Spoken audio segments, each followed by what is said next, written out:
You go sit down at a restaurant and you tip. Then you go get some coffee, but you gotta tip again. Then, God forbid, you order some food because you gotta tip again. This whole tipping thing has gotten completely out of hand. What's even more crazy about it is that we're not doing anything to stop it. We're helping these billion-dollar businesses get richer. That's why I wrote the book, Why the Fuck Are We Tipping? Make sure you go check out my book coming out March 20th called Why the Fuck Are We Tipping? Something needs to stop.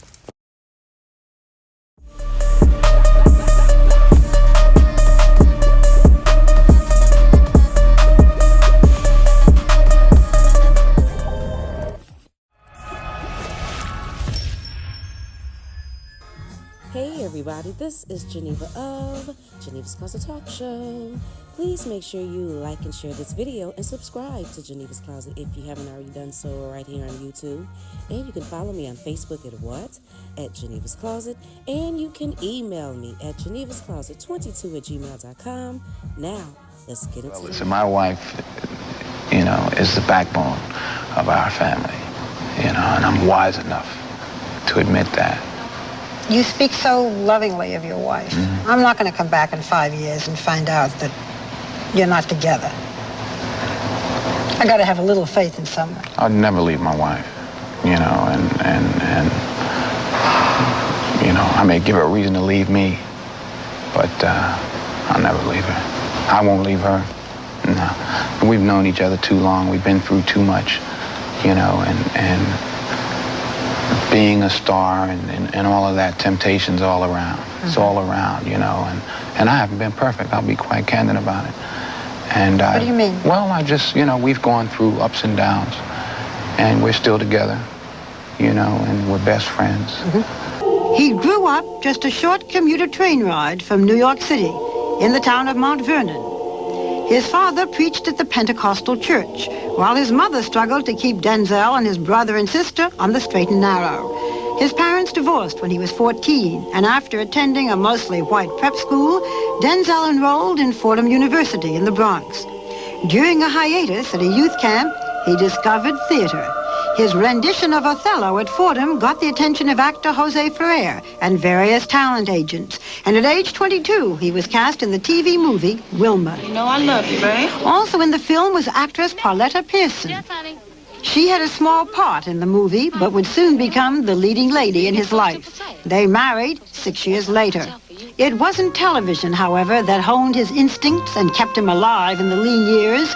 It was New York's thriving black theater.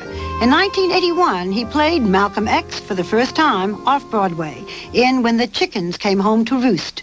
Later that year, he landed his first feature. Hi, Daddy. The only good thing you can say about Carbon Copy is it got Denzel a 6-year job on television's St. Elsewhere. I hated every minute I was at this hospital. Denzel and his wife Pauletta have now been together for over 15 years. They have 4 children, including the birth nearly 2 years ago of twins. Oh, the women go crazy. You know that, Pauletta. I know. You know that. But you know what? They've got great taste. That's nice. And so does he. You were listening to us. Was he considered, did you think he was cute back then? I thought he was cute, but I fell in love with his spirit, really. Really? Yeah, that I saw first. And then I thought, not a bad package, Not a bad. How long have y'all been married? We've been together 18 years. 19 years. Really? Yeah. Been married 13 I was a baby. How did it happen then? So where did the chemistry, the whole thing, where did that happen? A mutual friend of ours, who was also in the film, had given a party. And Denzel and his friends came at the very end of the party. We spoke again. We were reintroduced. And then the next night, I attended a play. And I got there late. So I snuck in and just sat down. I didn't look at who was around me. And at intermission, the lights came up. And we were sitting next to each other. Meant to be! Meant to be! Meant to be!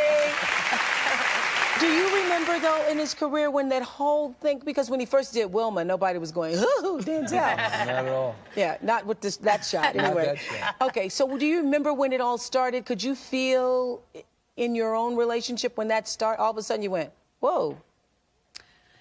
Well, you know, really, it started when he did Malcolm X the first time at the Henry Street Theater. Did the play. The play. Did the play. I was going to say, That's 'cause- 81. Really? Right. It started then. I mean, not as many people, of course, knew about it because it was theater and it was off Broadway.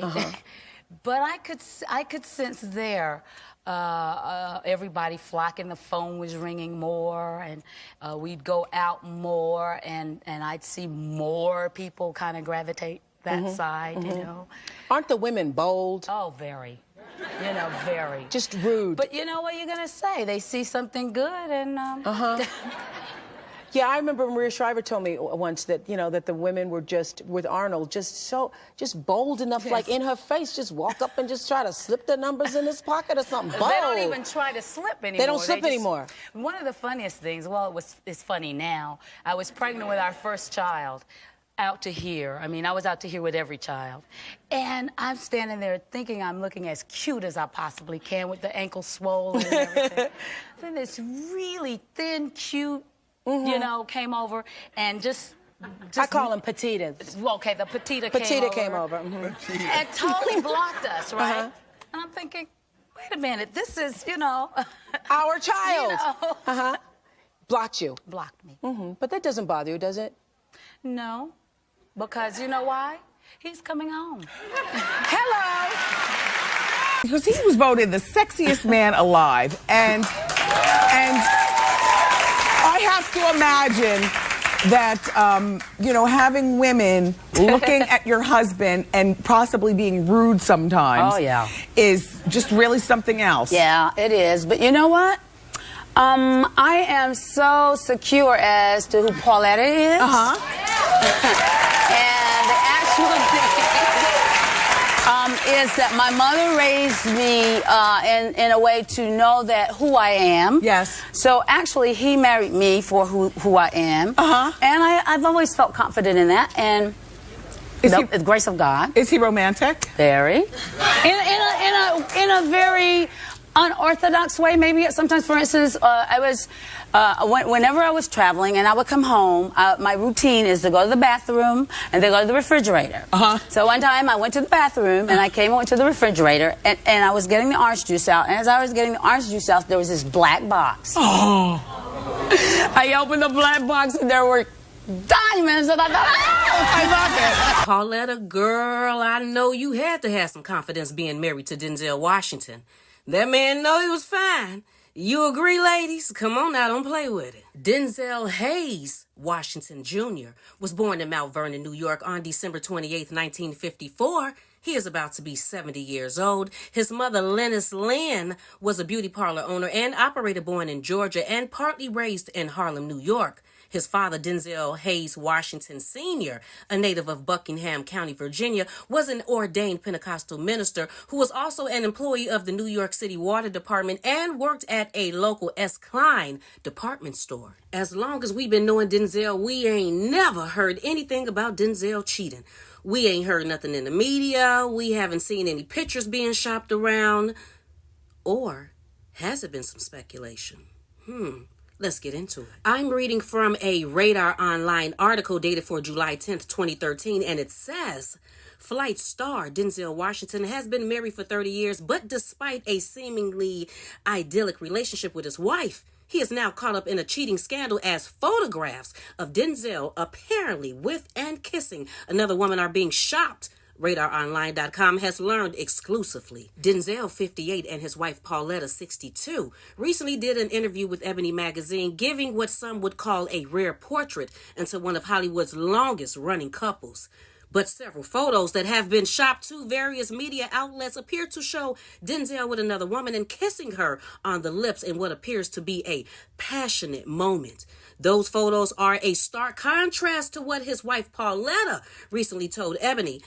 I live with this man. I see the down part. I see the sad part. I see every part, Pauletta told the magazine. He has and knows he has stability in me as his wife. That's what gives him strength regardless if he misuses it. I can't dwell on that, but I do know that gives him a great platform to go and fly. But is Denzel flying with another woman? For photographs seen by RadarOnline.com and shop to other media outlets show him sitting on a couch with a young lady, and then throughout the series of pictures, he grabs her arm and pulls her in for a kiss on the lips in one. The woman is not identified, and RadarOnline.com was not able to verify the authenticity of the photographs. There have been other reports and allegations of infidelity regarding the superstar. Denzel has always sweet-talked his way out of it. An insider told Star magazine in their latest issue, which has details of the new cheating scandal. She, his wife, confronted him, and once again he denied he did anything wrong. However, a rep for Denzel denies that he and Pauletta are on the verge of a split or divorce. I'm reading from UPI data for July 12th, 2013, and it says, Denzel Washington and his wife of 30 years, Pauletta Pearson, are not getting a divorce, said a representative of the actor. Washington's announcement comes a day after Radar Online claimed photos of the actor kissing another woman were being sold to media outlets. After a source was quoted saying that Pauletta, 62, recently moved to New York to contemplate if she's ready to end the marriage for good. Denzel's rep said that the couple is not divorcing, not separating.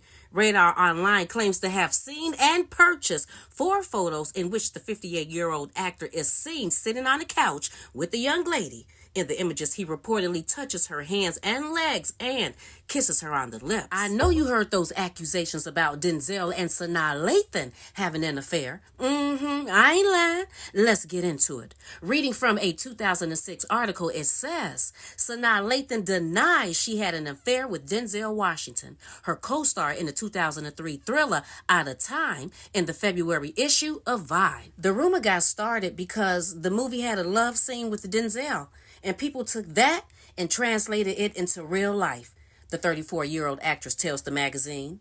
They said I was pregnant with Denzel's child, and people were calling my mother, saying I'm having his baby. It's frustrating. People are going to talk no matter what. Sanaa McCoy Lathan was born on September 19, 1971. She is currently 53 years old in New York City. Her mother, Eleanor McCoy, was also an actress and dancer who performed on Broadway with Eartha Kitt. Her father, Stan Lathan, worked behind the scenes in television for PBS as well as a producer on shows such as Sanford and Son and Russell Simmons' Def Comedy Jam. Sanaa attended Manhattan Center for Science and Mathematics as well as Beverly Hills High School, and she graduated from the University of California, Berkeley, with a bachelor's degree in English. She then attended Yale University and earned a master's degree in drama. Okay, Sanaa. Even with all that education, Lathan's adolescence was a tough period. She stated she was a latchkey kid whose parents weren't around much. As a result, she was left with relatives who happened to suffer from drug abuse. However, she went on to develop a solid relationship with her parents in the ensuing years. When it comes to love, Lathan said in an interview she's very happy being single. She isn't opposed to the idea of getting married one day. I always wanted and I dream about having a life partner, but I am completely happy and I love my freedom, Lathan candidly shared. I do date, but I do not want anything less than something that's amazing. And if it's not going to be that, then I'm just going to keep being my free spirit self. I was talking to a friend of mine who's around my age, and there is a thing where people look at you and they're like, so, as if you're failing because you're not married. I have so much love in my life, and maybe I will have a life partner, but I don't know. I love not being wrapped up in a fairy tale. You know what? I'm whole already. I don't need somebody to complete me. So, if there is that person who is a partner out there, then bring it on. But I'm not going to be with somebody for the sake of what it looks like. Did you know that actress Julia Roberts wanted to kiss Denzel, and Denzel said, not today? Not today. Well, if you didn't know, check this out. Denzel Washington starred opposite Julia Roberts in the 1993 film The Pelican Brief. But in an interview with Newsweek from 2002, Roberts admitted that she was still getting hounded about the kiss that wasn't years after the fact. I have taken so much shit over the years about not kissing Denzel in that film. Don't I have a pulse? Of course I wanted to kiss Denzel. It was his idea to take the damn scenes out. The reason, according to Roberts, was that Washington didn't want to alienate the black women who loved him with an interracial kiss. Black women are not often seen as objects of desire on film, he's quoted as saying. They have always been my core audience. He recalled a test screening he attended for the 1989 crime movie, The Mighty Quinn, in which his character Xavier Quinn shared a smooch with Mimi Rogers' character. Apparently, the black woman in the audience booed loudly, and it sounds like the moment may have shaped the way the actor saw himself as a romantic lead on screen. Still, Washington told Newsweek there were a few reasons the scene got deleted, including, but not limited to, his not wanting to offend black women. This is not Denzel's first time refusing to engage in a kissing scene with the co-star. Earlier, a white actress named Kelly Lynch claims she got down on her knees and begged Denzel to have their characters kiss in the film. But this time, Washington thought that white men watching the movie would be unhappy seeing him kiss a white woman. Washington's Virtuosity co-star Kelly Lynch told Weekly World News in 1998 that Denzel felt strongly that white males who were the target audience of the movie would not want to see him kiss a white woman. Denzel Washington just played a ruthless role in the movie Gladiator 2, set to be released on November 22nd, 2024. But in a recent interview, he talked about his character and a kiss. Check this out. Your character makes a few remarks throughout the film about having a relationship with other men in the film. So I wanted to ask, how gay is the Roman Empire? The entire empire, or I actually kissed a man in the film, but they took it. They cut it. I think they got chicken. I was going to ask because I just heard about the Paul and Pedro forehead kiss that apparently got cut from the movie. I'm not sure about that one, but yeah, I kissed the guy full on the lips, and I guess they weren't ready for that yet. Oh man. Well, I killed him about 5 minutes later, but I mean, it's Gladiator. It's Gladiator. It's the kiss of death. Now, what is this kiss of death that Denzel speaks of? Well, the kiss of death is a phrase used to describe an action or relationship that has disastrous consequences. And the kiss of death is in the Bible, refers to Judas' betrayal of Jesus with the kiss. Judas kissed Jesus to identify him to the soldiers who came to arrest him. This kiss was a betrayal, not a genuine act of love, and was the last time Judas would greet Jesus with the kiss. And just to throw this in there, just because it all got something to do with sex and women and whatever, this is coming from Love B. Scott, dated for October 2024, and it says Denzel Washington reportedly once confronted Diddy at a party and told him, "You don't respect anyone." Denzel Washington, 69, allegedly confronted Combs during an all-night affair he attended with his wife Pauletta Washington in 2003. Denzel screamed, "You don't respect anyone," the insider, who was reportedly close with the Oscar winner in the early 2000s, claimed. He and Pauletta had been partying until dawn and they had seen something and stormed out. Denzel and Combs' reps have yet to respond. The music mogul 54 is infamous for his wild bashes, which have been attended by Leonardo DiCaprio, Sarah Jessica Parker, Ashton Kutcher, and more stars over the years. Many have come under scrutiny in the wake of Combs' September arrest on sex trafficking, racketeering, and prostitution charges. High-profile guests allegedly knew to leave the gatherings before things took a turn. Girls would start to lose their clothes. That was the signal for people to leave, a source alleged to the outlet. Another claimed what happened before 2 a.m. pales in comparison to what happened at 5 a.m. They were known to be wild. Anything went at those parties. While Denzel has not spoken about attending Combs' parties, his alleged advice to comedian Brandon T. Jackson has gone viral on social media. Always told me we'd be at the parties. He said, "You leave 30 minutes for the devil get there." Okay? Always remember that Denzel would leave the parties early. And I follow Denzel out. And I leave 30 minutes for the devil get there.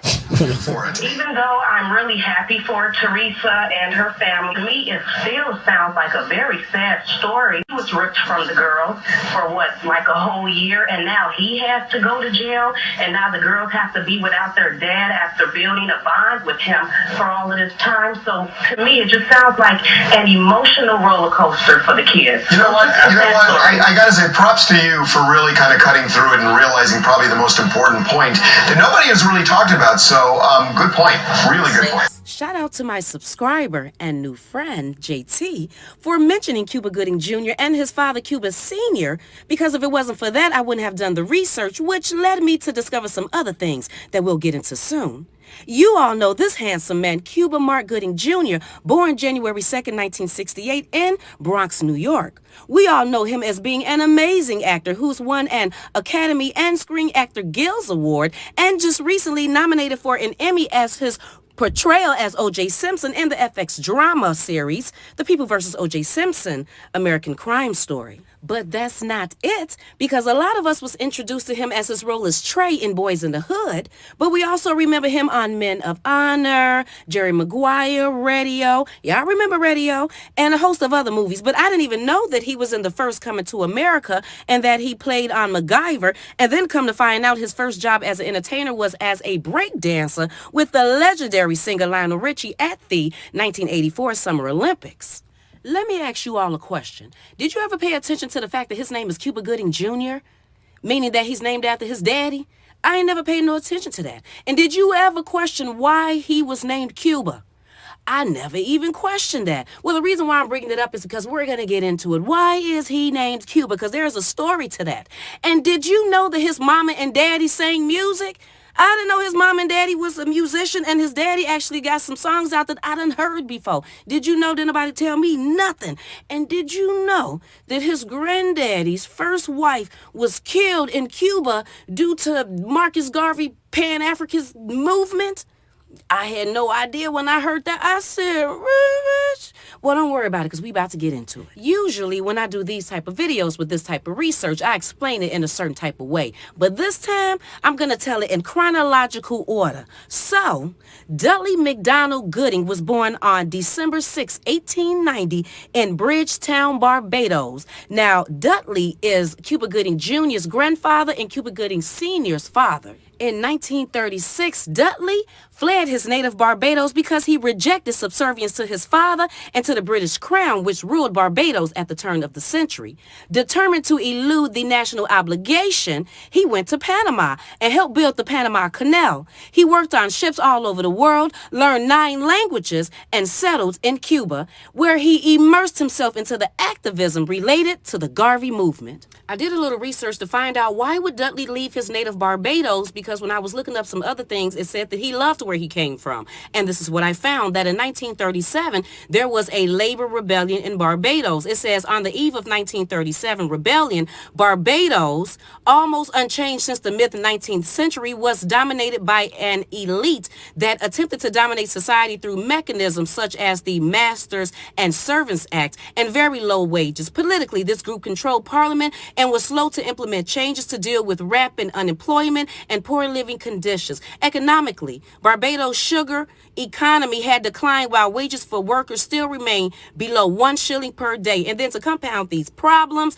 it was class prejudice mixed with Panama, Cuba, Brazil, and the United States were now closed off to Barbados. All of these factors combined to create a sense of hopelessness and made conditions favorable for the outbreak of the 1937 labor rebellion. Now let's get back to the story. Remember where I left off. Dudley has fled Barbados. He is now living in Cuba, where he is a vowed African nationalist with the Marcus Garvey movement. And for those of you who don't know who Marcus Garvey is, you need to go do your research. And if you don't know what his movement was about, it was all about black everything. Black love, black families, black children, black wealth, blackity black on top of black. That's what it was about. So now Dudley is now living in Cuba, where he meets a Spanish island native Cuban. And obviously he must have fell in love, and they got married while he is in this Marcus Garvey movement, which is complete opposite of everything Marcus Garvey stood for. But life was ideal for a time. However, soon afterwards, his bride, The Cuban lady was brutally murdered. Reportedly, it was because of the couple's political activity. It was said before she died, while on her deathbed, the devoted husband, Dudley Gooding, promised her he would name his first son Cuba after her homeland. When I heard that, I said, Rich, I'm going to have to let the people know this story. Oh my God, I know Dudley had to been devastated because after that he left Cuba, which makes sense. And then he eventually went to Jamaica, back to Barbados, and then later he immigrated to the United States where he lived in Harlem, New York. Now, while living in the Bronx, New York, Dudley eventually meets a lady by the name of Addie Alston. Now, I'm assuming that Addie Alston must have been black, because Cuba Sr., he don't look like he mixed with anything other than, he just looked like well, that's just my opinion. He looked black. Anyway, he eventually meets a lady by the name of Addie Alston, and they get married in 1944. And Dudley made sure to keep his promise to his first wife, Carmen, and I don't know why I kept forgetting to mention that his Cuban wife, the first wife, yes, her name is Carmen. But he made sure to keep his promise to his first wife, Carmen, even though he was married to a whole different lady in a whole nother place, because what did he name their first child, their son? Cuba Gooding. Dudley Gooding passed away in 1955 in New York, and a decade after his father's death, Cuba Sr. found his passion and love. It was music. At the age 22, Cuba Sr. married a lady by the name of Shirley Temple Sullivan. Now, Shirley Sullivan was in a all-girls doo-wop group called the Sweethearts. It was a 60s group. And in this group was her older sister, Barbara Sullivan herself, and another lady by the name of Kim Lewis. They had made songs called Laughing at Me and Love is the Thing. Now, like I said, this was in 1966. Her and Cuba Sr. got married, and just a year later, they had their first child, April, in 1967. Cuba Gooding Jr. was born in 1968. They also had another son by the name of Tommy that was born, and then their youngest, you all know Omar Gooding, who has played on pictures like Smart Guy and the movie Baby Boy. And just to let you know, in addition to Cuba Jr. and his brother Omar being actors, his sister April is also an actor and comedian, and their brother Tommy is a musician that has played with their father, Cuba Sr. Before I forget, let me give you this quick fun fact. Do you remember back in 1992 on PBS, there was a show called Lamb Chops Play Along with the lady by the name of Sherry Lewis, and she was like a puppeteer with the lamb or whatever. And remember that song? This is the song that doesn't end. It just goes on and on, my friend. I used to love singing that song. Well, come to find out, Cuba Sr. says that when he was 5 years old, puppeteer Sherry Lewis was his singing teacher. This is what he had to say. She taught me how to breathe. She taught me how to pronounce my words when I sang. The lyrics mean something. It is not just the music. I thought that was pretty cool. Back to the story. Now remember, Cuba Sr., he done got with Shirley. Shirley was with the Sweethearts. She done stopped singing. Now they done sat there and had these 4 kids. They married and stuff. They got to provide for the children. And then what had happened was Cuba Sr. had some friends and stuff that he had grew up with in the Bronx, right? And then they came up with a group and stuff that they called the Main Ingredient. Now, Gooding was working for them sometimes or whatever as a backup singer. But then when one of the people on the group called McPherson became too sick to tour, that's when Cuba Gooding Sr. came in as the lead during live concerts. Sadly, McPherson was diagnosed with leukemia, and he passed on July 4th, 1971. But as fate would have it, Gooding proved to be the main ingredient that the group needed to garner several gold singles, including Just Don't Wanna Be Lonely. If that's how the song go, you know how the song went in the 70s. And then that other hit single, Everybody Plays a Fool, Sometimes Plays the Fool. You know how it went. Booked to perform at the Apollo Theater and other New York hotspots, the Main Ingredients, led by Cuba Gooding, joined the ranks of the most elite rhythm and blues groups like the Stylistics, the Intruders, the Shallites, Persuaders, Delphonics, Spinners, OJs, the Manhattans, and others. Cuba Sr. is with the Main Ingredients. They're making their music, traveling around. And at some point, I guess he decides that he wants to focus on the music industry, and he leaves Shirley to raise the 4 children on her own. And in 1974, Cuba Sr. and Shirley get a divorce. Cuba Sr. had a back and forth relationship with the main ingredients because at some point he left the group to go solo with Motown. And then I seen later on he went back to the group again. So I really don't know what was going on with him and the main ingredients, but whatever it was, at some point him and his ex-wife Shirley decided to try their marriage out again because in 1995 they remarried and Cuba Gooding Jr. actually paid for their honeymoon in Barbados. I'm reading an article dated for May 2017, and it says, Cuba Gooding Sr., the father of actor Cuba Gooding Jr., was identified Thursday as the man found dead inside a car on Ventura Boulevard in Woodland Hills.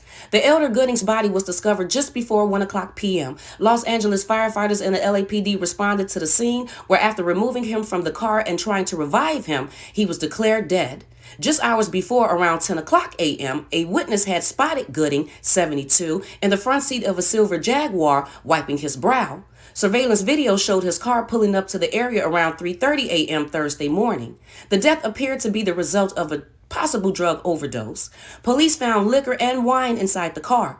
We found drug paraphernalia and alcohol in the car. I won't comment on the type of paraphernalia because we haven't finished a search of the car. At the scene Thursday afternoon, a tent covered the body on a sidewalk and police tape spanned 3 buildings. The silver Jaguar was parked just feet away from the tent as police investigated, at one point putting 2 bottles of liquor on top of the car. Cuba Jr. responded to the news of his father's death. The actor posted a vintage photo of his dad on Instagram with the words, "Eternal." I would love your insight on this. Don't you know how they say, as far as family, that the apple doesn't fall too far from the tree, and we have family generational curses? Well, what do you think about this whole situation with Dudley Gooding? So a lot of people would say Dudley, especially by him being a loyal Pan-Africanist for Marcus Garvey, should not have been messing with the Cuban lady, should not have married her or any of those things. And ultimately, that ended up getting him in trouble and her killed. Now, you skip a generation, so not Gooding Sr., but then you go to Gooding Jr., and he has some issues with some women that some say he shouldn't have been messing with. Don't you remember just a few years ago? It says on June 13th, 2019, Gooding was booked on charges of misdemeanor forcible touching and sexual abuse in the third degree in New York City, relating to an incident in which he allegedly groped a woman at a bar in Times Square. On October 10th, he was indicted on a separate additional sexual abuse charge. As of August 2020, 30 women have accused Gooding of unwanted sexual touching. Is that true? I don't know. I'm just telling you what the article says. Gooding was formally charged for 3 incidents, each resulting in misdemeanor charges of forcible touching and third-degree sexual abuse. On April 12, 2022, Gooding pleaded guilty to forcibly touching a woman at a New York nightclub in 2018, telling the judge he kissed the waitress on her lips without her consent at the New York nightclub. He also admitted to the 2 other alleged incidents of non-consensual contact, which took place in October 2018 and June 2019. The plea deal that Gooding reached where prosecutors called for no jail time. FYI, in 1994, Gooding married his high school sweetheart, Sarah Kapfer, if I'm saying that correctly, with whom he has 3 children, Spencer Gooding, Piper Gooding, and actor Mason Gooding. In 2014, Kapfer, if I said that correctly, filed for legal separation from Gooding. Gooding filed for divorce in January 2017. During my research, I read something that said before Cuba Sr. passed, he was working on a documentary called Everybody Plays the Fool, the Cuba Gooding Story, or something like that. And it never came out, but I'm hoping that at some point this documentary do come out, because I would love to know the full details of what happened with Dudley and everything else with the Gooding family. Everybody, this was a lot of information that I simplified, but I hope you enjoy it and tell me what you think. Go sit down at a restaurant and you tip. Then you go get some coffee, but you gotta tip again. Then, God forbid, you order some food because you gotta tip again. This whole tipping thing has gotten completely out of hand. What's even more crazy about it is that we're not doing anything to stop it. We're helping these billion-dollar businesses get richer. That's why I wrote the book, Why the Fuck Are We Tipping? Make sure you go check out my book coming out March 20th called Why the Fuck Are We Tipping? Because something needs to stop. Get into the news. Today, I will be talking about 16-time Grammy nominated who came out in the 90s with songs like Anytime and One Last Cry, R&B singer who is known for his falsetto voice, and I am talking about Mr. Brian McKnight. Now, the reason why I am even talking about this is because 3 of Brian's children just came out on Instagram the other day saying that he's a deadbeat dad. They don't have no relationship with him. They just had a whole lot to say. They did a whole Instagram posting. And I'm talking about his oldest son, Brian McKnight Jr., who should be about 30 years old, and his brother that's 2 years younger than him, Nico McKnight, which should be about 27, 28 years old, and their sister Brianna, who's by a whole different mother. I'm not sure her age, but she should definitely be younger than Nico. But yeah, they went on social media, even her, saying that they're not happy with him, basically. And people are saying that this has something to do with his wife that he just recently married to, about maybe a year or two ago. We'll get into that later. So I don't know if that have anything to do with it, but I know it may have something to do with a posting that Brian McKnight posted on his Instagram page just recently, just a few days ago, of his new wife's children, which are not his children, his stepchildren, the son, saying how proud of the son he was. Well, I think that must have pissed his kids off, probably mainly his boys, especially since they don't have a relationship. And yeah, they went on social media talking and saying a whole lot of things. So I decided to go and do a little research because I didn't understand what was going on, so I can get a better understanding. So let's do a little background on this. Brian McKnight was born June 5th, 1969 in Buffalo, New York. And this is a little information I found on him. It said Brian McKnight was raised a Seventh-day Adventist. I had never even heard of that before. Religion was important in the McKnight family, with many of his generations being Seventh-day Adventists. So I didn't know what that was, so I went to go look it up, and it says much of the theology of the Seventh-day Adventist Church corresponds to common Protestant Christian teachings, such as the Trinity. Distinctive teachings include the unconscious state of the dead and the doctrine of an investigative judgment. The church is known for its emphasis on diet and health, its holistic understanding of the person, its promotion of religious liberty, and its conservative principles and lifestyle. And it says something about they also observe the Sabbath, as Saturday being the Sabbath. Okay, so now going back, it said his grandfather was a pastor of a church, and his mother played the piano and sang in a gospel choir in Buffalo's Emmanuel Temple Church. Being the youngest of 4 boys, McKnight became a member of an a cappella gospel quartet with his brothers. He also attended Oakwood College, a Seventh-day Adventist university in Huntsville, Alabama, from 1987 to 1989.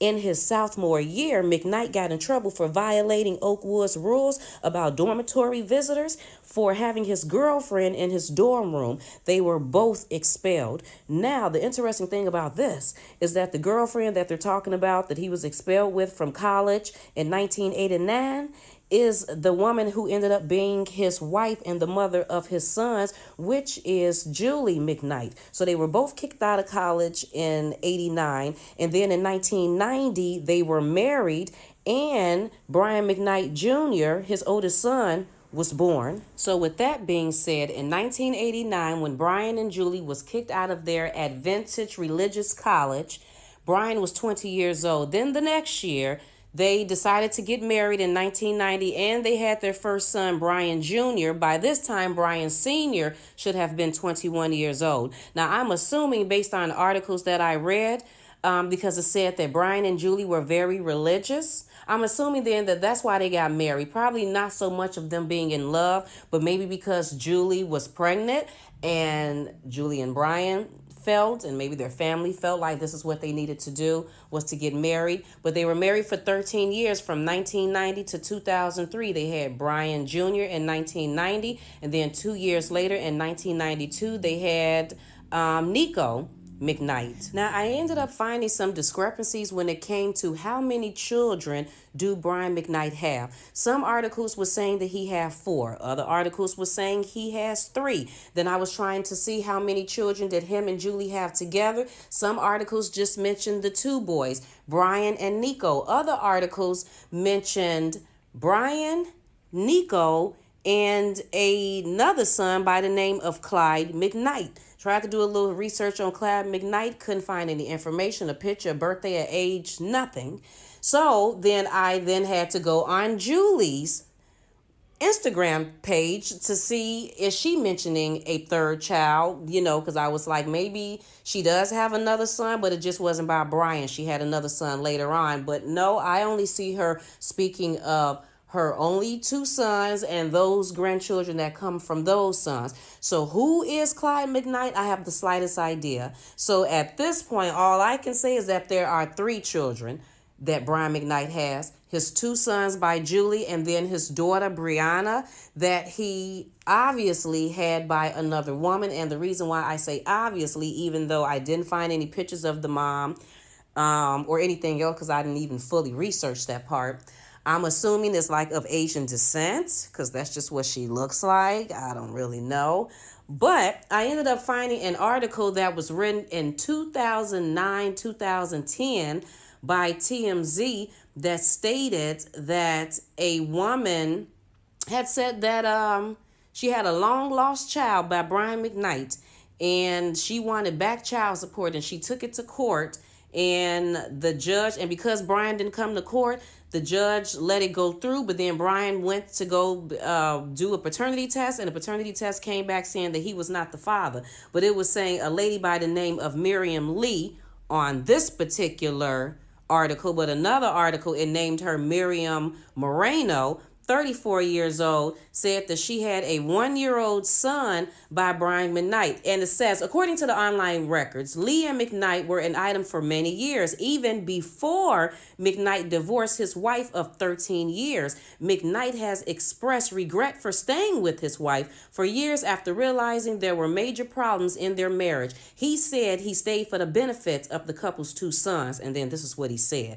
I think deep down we both knew that this would be the end result, said Brian. If we hadn't had children, it would have been much easier to stay. You know what? We're just going to go our separate ways. We do love each other, but people grow apart. I found that TMZ article to be interesting because that was proof that he had been cheating on his wife. So I just felt like that all of that religious stuff went straight out the door once he was in the limelight, because I read an article that said that when Julie and Brian were kicked out of that Adventist college, that gave him the time and the opportunity to then go and work on his music career. So that's where that whole thing came from.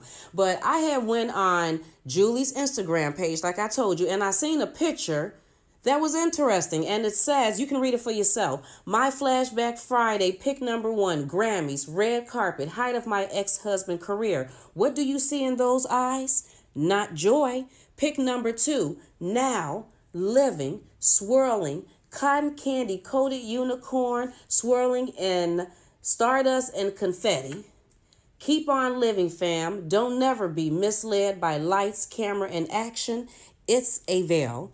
Now, I appreciated that posting because I believe that she's letting us know, because a lot of the times we sit back and we see these celebrity wives and girlfriends and we be like, man, I wish I can be me. She living her best life. And she probably is living her best life material-wise. She got the money, the vacations, the cars, the furs, the diamonds, the house, all of that wonderful stuff. But most likely dealing with those celebrities, she probably being cheated on, and she don't get to see her man or her husband all the time like she wants to. And she probably getting phone calls and text messages and seeing things on social media. So that was just letting us, Julie was definitely letting us know that she was not happy in her marriage. And it doesn't matter what anything looked like or what you thought that you seen. Things was not going great with Mr. McKnight. Let's get into why I am even making this video in the first place. And this is coming from straight from the A, dated for August 16th, 2019. And it says, 2 kids of singer Brian McKnight are having one last cry on social media. McKnight's adult son, Brian McKnight Jr., hit the net last night to let it all out, and his sister soon followed, claiming McKnight was an awful father who abandoned them. Now, this is what his son had to say on Instagram. And it says, I can't imagine abandoning my children, man. It's hard not to imagine the psyche of a man who can truly just turn his back on his actual sons, on his actual blood and creations. It's mind-boggling to me. I don't think there is any situation that merits the way my father has chosen to treat my brother, my sisters, and his grandchildren, one of which being his firstborn son, and who bears our name. It's insane to me to have absolutely no empathy for the type of life being introduced to us, only to become to resent us for that life catching up with us. It breaks my heart. but not for myself, specifically for my siblings and my children. They don't deserve this at all, not one bit. And I'm not letting this stuff slide, not for 1 second. I've tried my best to take the high road and be the bigger man and all that positive stuff. And there is a much bigger issue here. When it comes to Black fathers, especially in entertainment, that needs to be addressed. I believe there is a serious discussion that needs to be had. And a part of me truly feels like our story is the one to begin the conversation that will lead to healing a lot of young men and women with abandonment issues. It's time to tell our side of the story. Hashtag son of a legend. And if McKnight's namesake calling him out isn't enough, his daughter Brianna McKnight also shared her thoughts as well as a flashback photo with her brother. And she said, Daddy's little girl was never really a thing for me. Nobody understands what I've been through except for my siblings. Believe it or not, I'm not always the person I seem to be. I'm not always happy. And most of the time, I'm battling my own demons just like everyone else. I grew up thinking that the things that happened to me and my father's relationship was my fault. I grew up thinking that he doesn't want to come to visit me because he doesn't love me. Constantly put behind other kids that he will call his own, while I'm cast into a land far, far away in the back of his mind. It sucks knowing that someone else who's not even blood related to you comes before you in every single way. It sucks knowing that my phone calls have to go through a stranger I barely know. That my text messages are read without a response, and my stepmother tells me that they wish the best for me. It kills me to know that it's so hard for me and my siblings to get a word in, not one word. At a very young age, I was always second place in my father's heart, maybe even third, fourth, or fifth, depending on the situation. My father hasn't called to wish me a happy birthday in years, and yet I sit by the phone every year, hoping that one day his heart will change. I'm so fortunate that I have two brothers who are father figures to me, who celebrate me and love me every single day, and that make up the time that we lost. The anger and the sadness that I hold in my heart every day over this is sickening.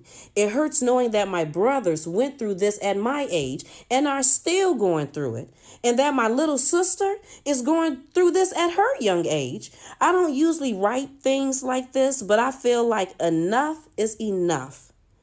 And like BJ, I want to share my side of the story. I hope that there's someone out there that has gone or is going through the same thing. Some teenage girl who deals with this stuff constantly who can relate to me and tell me her side of the story and know that she is not alone. Now, Brian McKnight responds back to his children for the things that they went on social media and said. But before I show you that video, I just want to say a little something about his wife.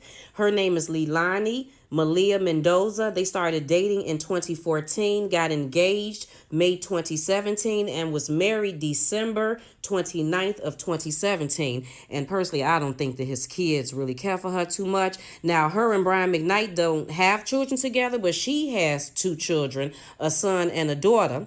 Now, in Brian McKnight's video, when he responds back to his kids, he makes some comments, but I want to show you the posting that Brian McKnight made about a week ago that I actually think pissed his children off, in addition to all the postings of his wife that he do on his page, because you heard what his daughter said about him paying more attention to other people. And I see him taking trips with his wife family and his wife, and I love you, she's the love of my life, and all of that type of stuff. And there's nothing wrong with that. But if you don't have a relationship with your children, they may feel a certain type of way. So here go that posting he made about a week ago where I feel like he was maybe throwing some jabs. But anyway, it says, "Here's my son Jack," which is his stepson, "with his new challenger. I'm so proud of you, my boy. No one deserves this more than you. No one asked you to, and you got a job at McDonald's to pay for it. And we didn't even ask you to do that either.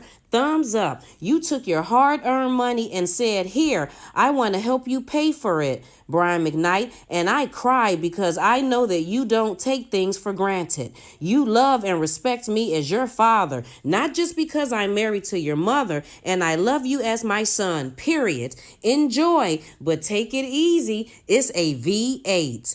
Hashtag proud dad, hashtag I love our life. I think that bothered his kids. But now let's get into this video. I've been traveling about 17 hours to Guam. I have a concert tonight, and I got off the plane to some of the most heinous craziness I've ever seen in my life. That my oldest son, Brian, would post that I'm abandoning my children. And the reason why, I suppose, is because I have a new family. And I guess this stems from a post that I made the other day about my son, Jack, who I'm very proud of, which isn't to say I'm not and haven't been proud of my other children, but I was proud of this one for the things that he did that day. But we'll get back to that in a second. Anyone who knows me knows over the last 20 years, 30 years now, as a matter of fact, that I've been there for my children every step of the way until recently. And let's be clear, my two sons are 30 and 27, not 12, not 13, but 30 and 27. Now my daughter's about to turn 18. That's another story I'll get to in a second. I've never missed a day of child support. I've never done anything adverse to my children whatsoever. I've always been there. I've always been there with advice, whether they took it or not. I've always been the sounding board, and I've always been the one that tried to help them achieve whatever dreams they were wanting to reach out for. I guess one of my only faults is that I gave my children everything that I didn't have in the hopes that they would appreciate it, because I know how much I would have appreciated it when I was their age. I would tell you as parents out there, entitling your children is probably one of the worst things you can do, and I know I am guilty of that. For whatever reasons, I am guilty of that. Tough love is a tough thing as a parent to try to institute to your children, because you want to help them as much as you can, and I did as much as I possibly could. When I stopped doing that for them, BJ was 25 and Nico was 22. And it wasn't like I completely cut them off at that point. That happened much later. But I've been there. When I put them out of my house, I gave them an apartment for 2 years. And I said, guys, this is it. This is the time to grow up. I'm giving you 2 years. I'm going to pay for everything for 2 years, but you're going to have to work or do something, because at the end of those 2 years, that's going to be it. It's time to be men here, guys. It's time to grow up. At the end of those 2 years, they hadn't done any of it. It was just right around the time that Leilani and I had gotten together. Leilani was working at Children's Hospital. And let's be clear, Leilani has been one of the only people who's been an advocate to keeping us together, to keeping us having a relationship, because she wants to have the nuclear family as much as I did. And they have spit in her face at every turn. She got them jobs at the hospital, $18 an hour with benefits, and with the option of the hospital actually paying for them to go back to school. They said, and I quote, that they knew they didn't want to stop smoking, and they would have to pass a drug test.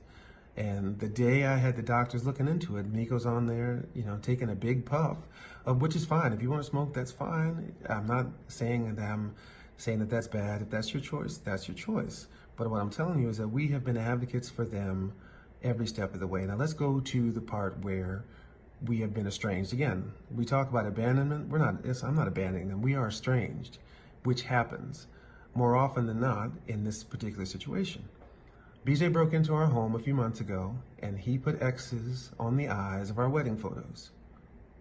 And then he put a photo of my first wedding on Leilani's vanity. It was at that moment, and after I heard him say, and was pointed to from other friends of mine that saw his posts on social media, that he basically said that I was better off dead to him than alive. I was more valuable to him dead than alive.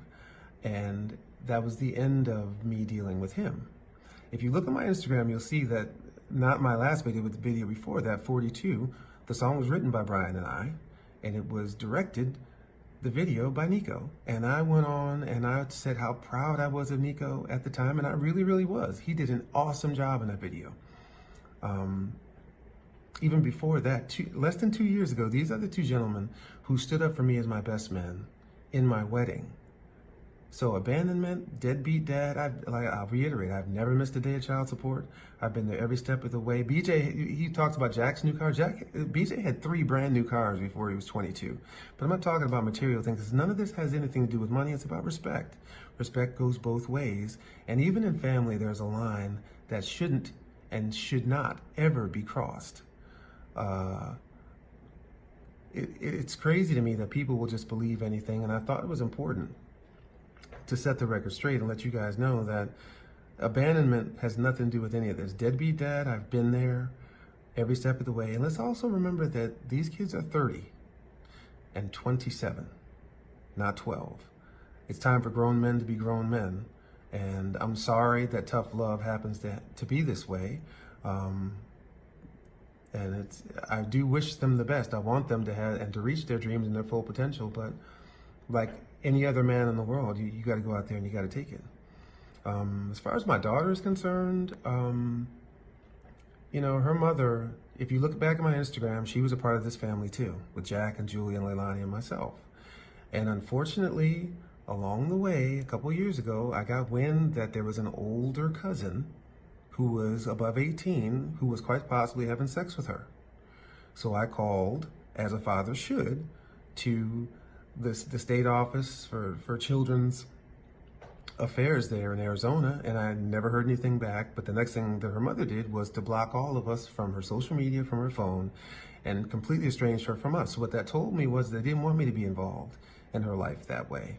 So to see the post that she said, considering that her mother only had a child with me for money in the first place, and I'll reiterate this, I have not missed a child support payment. She goes to one of the most incredible private schools in Arizona.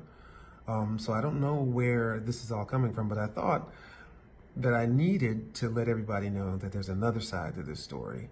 You can choose to believe what you want. I thought that I would lay it out there for you. Anything that I say is actual and factual. All you have to do is Google Brian McKnight and Sons, and you'll see us singing all over YouTube.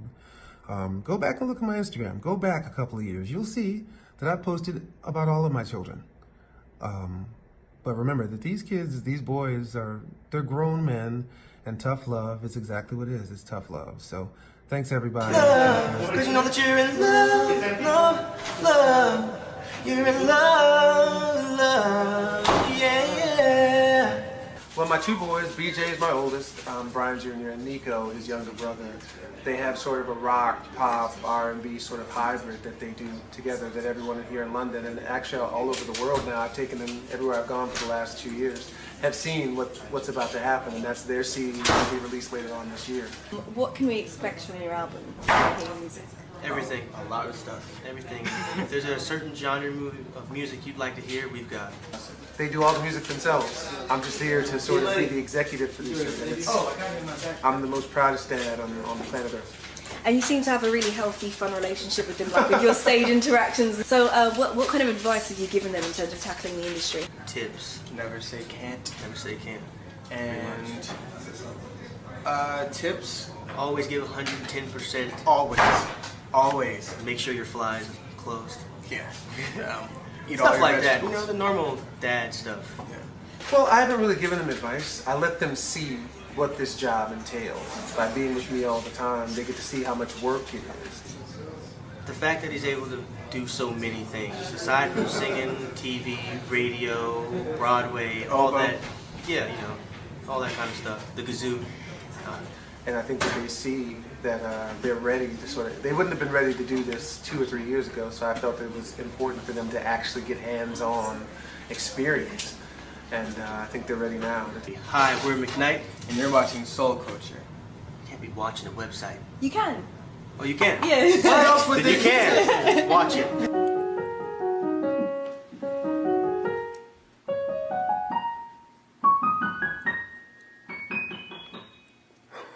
Who are you? Brianna. Brianna. McKnight.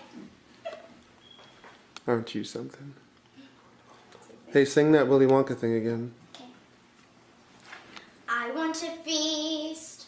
I want a bean feast.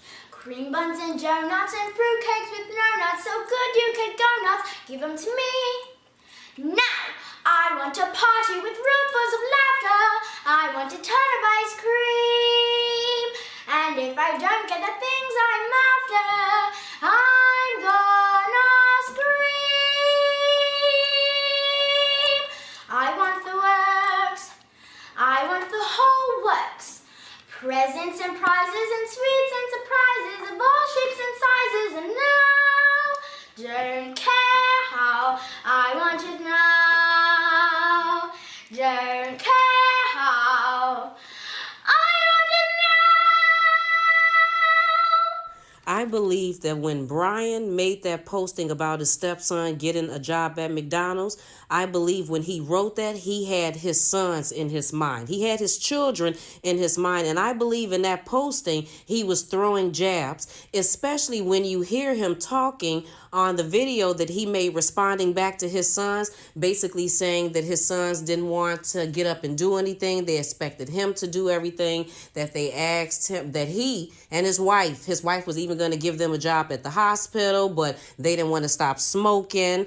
And I did find some pictures of Junior and Nico smoking, but by the time I went back to go get the pictures off Junior's page, he done put it on private, so I was just able to get the ones up. But anyway, so I definitely feel like he was throwing some jabs at his children, and I feel like his children got upset because of that. But I wanted to show you the other videos because I found an article that said that, and I forgot where this came from, but it said, wow, me and my little brother Nico, 17 at the time, I think this was like 2009-10, have been on the road with my dad going on 5 years now.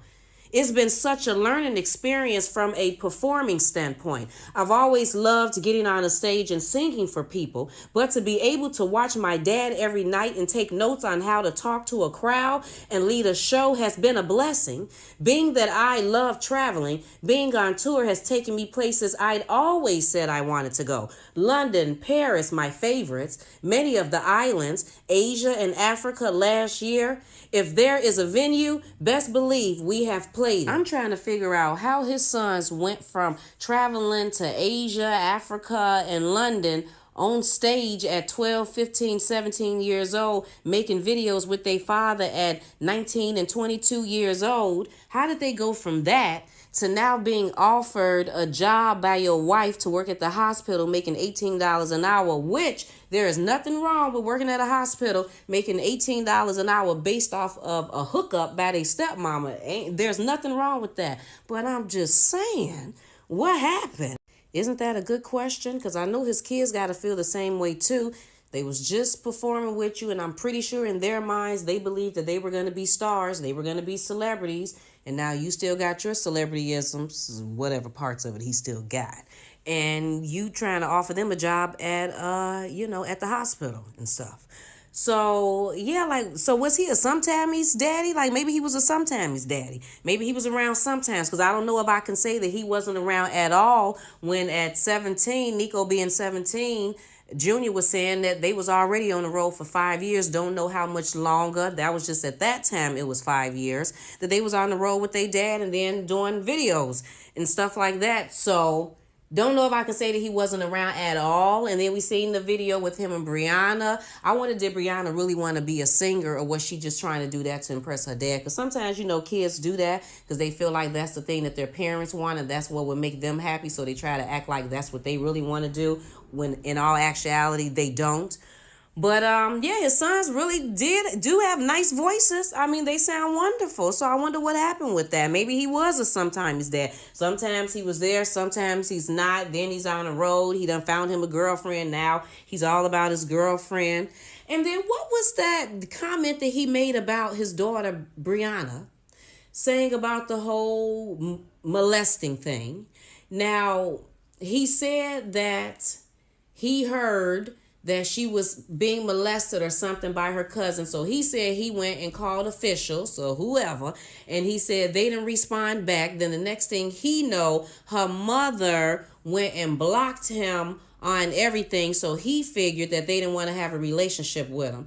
Really, bitch? And that's how you let it go? So you find out that your daughter done got molested, and then you go try to contact people, they don't respond, then you find out that the mama done blocked you on everything, and maybe the daughter too, and instead of being like, somebody gonna talk to me and tell me something, you just throw your hands up and be like, they don't want to have a relationship with me. See, that's the type of stuff that I'm talking about.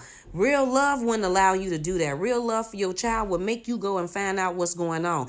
Make sure that your child is not nowhere near anyone that's molesting them and touching them, and then you making sure that whoever did that is going to jail. That's not what you do. Then all in the same breath, if I'm not mistaken, he threw out something about her mother only wanting to be with him for money. Really? bitch? That's how you gonna do it? Just throw the mama under the bus like that? The daughter ain't never gonna want to have nothing to do with you if that's how you perceive her mama as only getting with you so you can pay her money, pay her child support. But you want the record to know, you want all of us to know that you've been up to date on your child support payments. Well, that's because it's probably court ordered. You don't have no choice unless you want some issues with the court. See, fathers be thinking that paying child support, especially when it's court ordered, that you doing something. Well, you know what? Doing something is us not even needing to take it to court. That's doing something. You doing it on your own because you know that this is your child, this is your seed. And for fellas, this baby literally came out of you. But anyways, what I was going to say is I know children. And I know the parents that's listening to this, whether you be a father or a mother that is 100% taking care of your child and the other parent is not there. We know what that looks like when the other parent is not there for the child at all. There is no going on a concert for 5 years and nothing, and you being the best man or the best girl or whatever at anybody's wedding because his sons were the best men at his wedding. Hey, it could have been that one time he called them, had them come, took some pictures, and ain't really heard from them since then. Could be. But I know what that looked like, and I've seen pictures of them. That's why I tried to post the pictures and the dates, saying that it looked like over the years that they have seen each other. But hey, I wasn't there. You know, maybe they are looking for something more, or maybe it really just that he sporadically came by. I don't know. But basically what I am trying to say is, yeah, these celebrities do be having issues. They do. The reason why I'm even talking about this is because it just reminded me of 50 Cent and his son, the beef that they have. And then even the beef with, what is old boy name? The singer, Kirk Franklin and his son.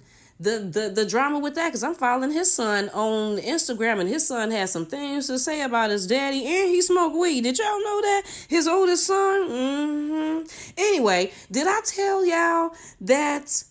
Because I don't think that Brian McKnight's first wife, Julie McKnight, I don't think that she was just a wife. I think that she was an artist and a singer. Because if you go on her Instagram page right now, she sings. And I think a bio or something of her said that she's a musician. So let the record show that the boys, Junior and Nico, did not just get their voice from their father. They also got it from their mother. Check this out. Hey, family. Now, you know we couldn't let this week pass without showing a little love to this person that gave us so much. Come on and pick up where I leave off. Compliment what she does. Send her roses just because. If it's violin she loves, let them play. Dedicate her favorite song and hold her closer all night long. Love her today, find 100 ways. It's been said that the fairy tales have all been read, yet the pages rest your little head. And they wrap you up inside your bed, and then take you to a place that you'll only find in your paradigm mind from the stories that you read. But if happy endings are just pretendings, then why the golden smile? So I wish you may, I wish you might find your once upon a time. Maddie C. Woo! I feel like I gave y'all a lot of information, and it was a lot of time doing research and putting this video together. So apparently Chris Brown has come out with a new song, and in this song he says something about he want a black woman with good hair or a woman with good hair, something like that. Now let me just say this. I haven't heard the song. I really don't care about the song. I really don't care about what Chris Brown has to say. I really don't care about what any of these celebrities have to say, mostly the male celebrities that always have something to say about black women, dark-skinned women, whatever. Just so sick of it. I agree with Tokyo Vanity from Love and Hip Hop Atlanta. She said, why are we surprised and shocked? because so many people felt a certain type of way about this mention that he made in his song. I'm thinking it's probably mostly black women. I really don't understand, because we see black men do this a lot. Not all black men, but we see a lot of black celebrities do this. As soon as they get a little money, they start going over to the other women. They go over to the white women, to the Hispanic women, to what they say is exotic women. They want the good hair. They want the color eyes. They do this every single time. So technically, we really should not be shocked. But based off of all of this and what Tokyo Vanity had to say and Chris Brown making these other little comments, that's where my research came in at. I wanted to do a little back research and find out a little bit more about him. So that's what this video is. So check it out. For Paul's head brown. Bitch, stop playing with me. Okay, all that talking about can you take me out and all that, like, bitch, that shit not funny.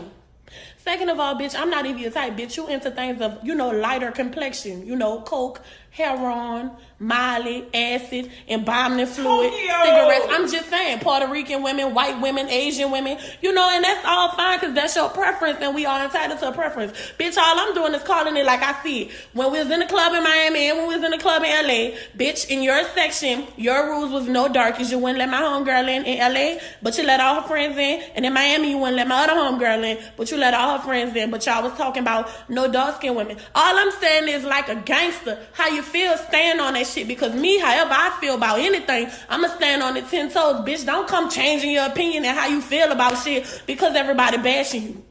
And furthermore, I told my homegirl not to even be in your section because, bitch, she don't even do coke. Come on the internet playing with me today. Furthermore, let me know that, bitch, you must be on them drugs bad.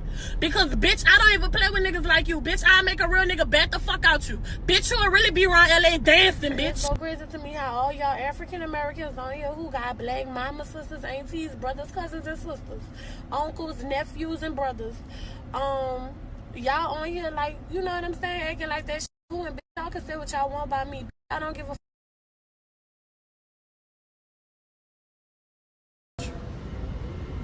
For all the angry uglies that's mad at what I said, post a picture of what you look like.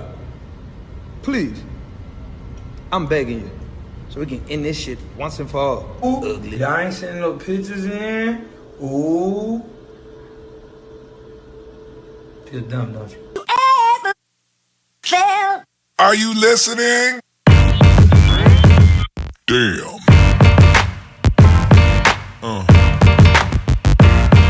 Yeah. Yeah.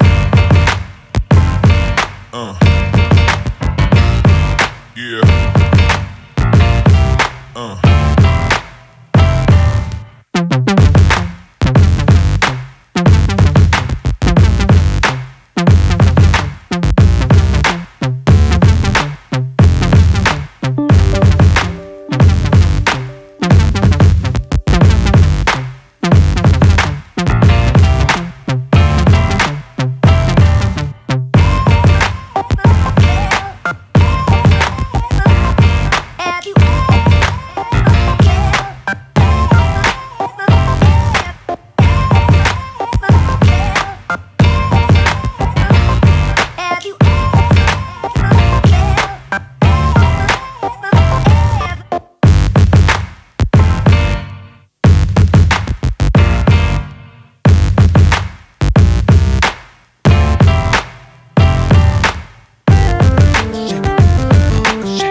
Sometimes you have to meet people where they are.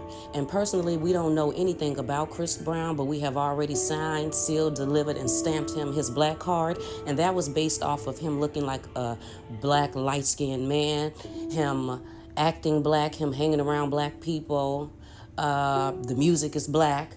So we said, okay, cool, he black. But once you sit back and really pay attention to some of Chris Brown's ways, and I'm really talking about his children and the women that he dates, I think that speaks volumes. So I absolutely agree with Tokyo Vanity that we should not be surprised. But for the people that are surprised, I decided to check into his background just a little bit to find out a little bit more about him. And that's where the pictures is coming from.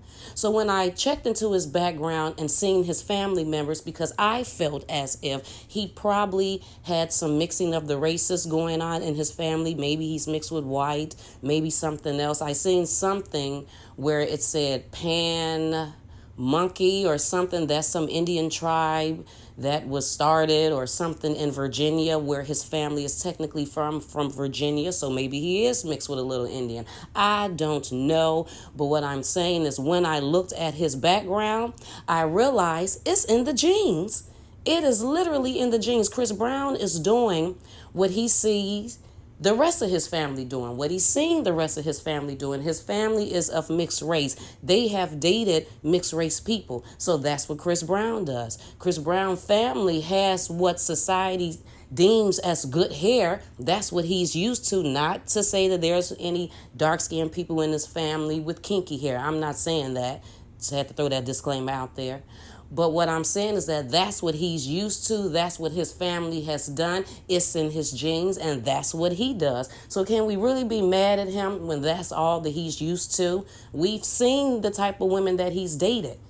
So for us dark-skinned, melanated women who society would not deem as having good hair, should we be surprised? No, we shouldn't be. But what we should do is stop getting googly-eyed when we see Chris Brown do stuff. Like I said, you have to meet a person where they're at. And when they show you who they are, we have to always remember that. So that means when Chris Brown does his thing, and whatever that may be, dancing and singing, we have to, 1, stop drooling, and 2, stop getting the hearts in our eyes. Because technically, dark-skinned, melanated women with kinky hair, he don't really give a damn about us. And to keep it real with you black women, whether you're light-skinned or dark-skinned, we don't need validation from Chris Brown and T-Ways. Who the hell is Chris Brown? We don't need him to tell us that our melanated skin is beautiful and that our hair in its authentic state is beautiful. We don't need validation from Chris Brown or any other male celebrities to tell us that we are beautiful. We have to feel that within ourselves.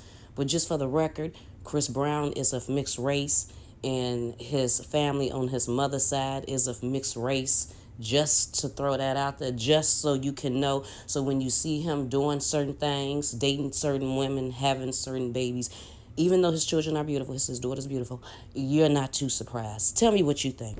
And I would like to know how you all feel about this situation, and while you are letting me know, could you please like and share this video and subscribe to Genevas Closet if you haven't already done so, right here on YouTube. And you can follow me on Facebook at Genevas Closet, and you can email me at genevascloset22@gmail.com. You all have a fabulous day, and I will talk to you later. Bye.